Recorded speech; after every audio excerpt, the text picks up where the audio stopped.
是一只把人吃到新高度的外星怪物，就像麦田收割机一样，血浆在他后脑勺喷涌而出。就在异世体突袭士兵的混乱之际，艾迪与毒液趁机惊险逃脱。死里逃生的路上，他们偶遇了马丁一家。马丁好心的给艾迪递上了一份食物，哪曾想被从不吃素的毒液抬手就给扔了。闲聊间，马丁透露此行目的地是51区，趁那地方还未关闭，去看看能否见到外星人。艾迪听得暗自尴尬，要是这家人知道自己体内就藏着个外星来客，那还了得。得知光着脚的艾迪要赶往纽约，于是善良的马丁决定捎他一程，反正他们的旅程也会途径拉斯维加斯。看着温馨和睦的一家人，艾迪心里满是触动。一路上他们有说有笑，结下了深厚的情谊。当晚他们抵达了内华达州的拉斯维加斯，分别时马丁不仅给了他一些钱，还贴心送了一双鞋子。在这里，毒液终于见到了心心念念的自由女神，只不过这个版本实在有点丑。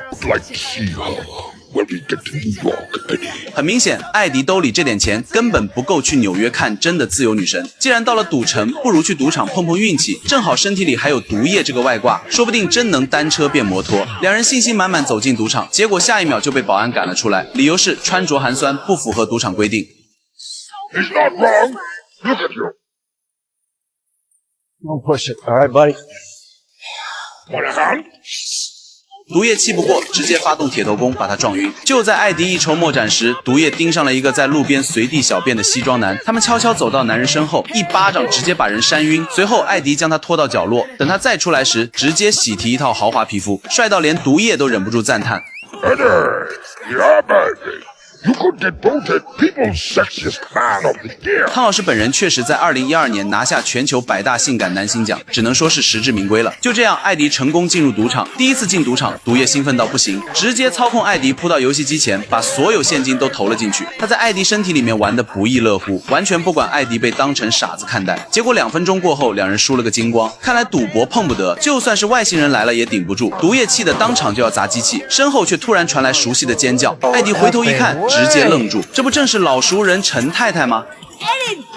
异国他乡偶遇故知，两人都激动坏了，跟手气臭到爆的毒液比，陈太太简直是欧皇附体，一晚上赢麻了。赌场还给他安排了顶级豪华套房，他邀请艾迪去坐坐。开心之余，陈太太邀请艾迪共舞一曲。艾迪本来没兴趣，但天性爱玩的毒液却十分心动，他不顾暴露踪迹的风险，直接现身，和陈太太来了一段激情热舞。他很享受这最后的快乐时光。其实从在飞机上看到异世体的那一刻，毒液就知道他和艾迪在劫难逃。想要阻止纳尔拿到法典，他和艾迪必须有人牺牲，而这个人只能是他自己。此时的艾迪还不知道毒液的良苦用心，只能看着他和陈太太的默契舞姿。可法典一暴露，异世体立刻杀到酒店，他二话不说扑向毒液。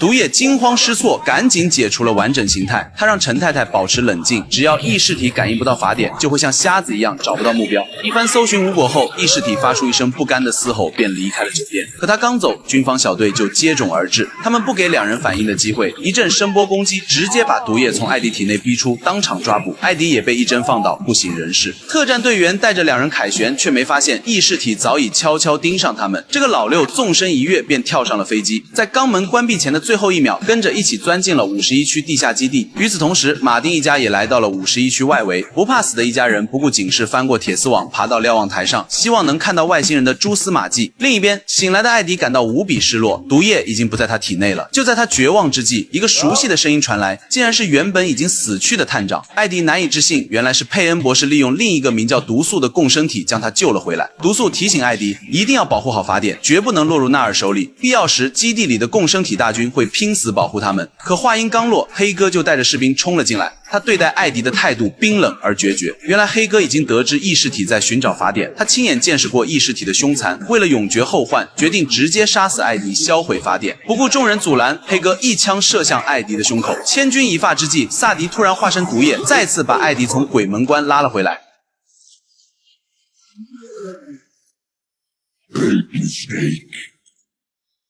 士兵们一脸懵，毒液不是被关起来了吗？原来半小时前，同情共生体的萨迪看着离开艾迪后日渐虚弱的毒液，不禁动了恻隐之心，趁没有人注意，偷偷把他放了出来。可毒液一现身，立刻引来了藏在基地里的异世体，士兵们第一时间对他全力开火，但这些攻击却连对方的皮都打不破。面对这种战力，毒液也毫无胜算。就在他犹豫时，毒素突然冲了出来。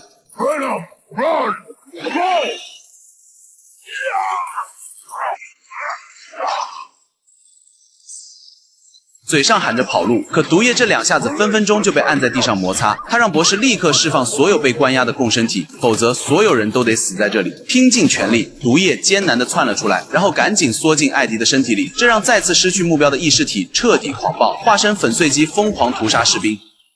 一个保安用小 biu biu 怒射了一梭子，不仅毛用没有，还被触角瞬间贯穿身体。这时重获自由的共生体趁机钻进他体内，一个像大便的毒液就此诞生。这边佩恩博士已经将基地里所有共生体全部释放，共生体们察觉到致命威胁，纷纷扑向身边人类寻找宿主共生，就算身体不匹配，也强行短暂融合，其中2只甚至合二为一，化作恐怖的双头共生体。他们甩出无数触手，将意识体死死捆住，其他共生体疯狂进攻。然而意识体还是太过强大，他用尾巴轻易干掉一个共生体，然后将另一个吞进腹中。面对这样的怪物，毒液意识到这一战他们根本没有胜算。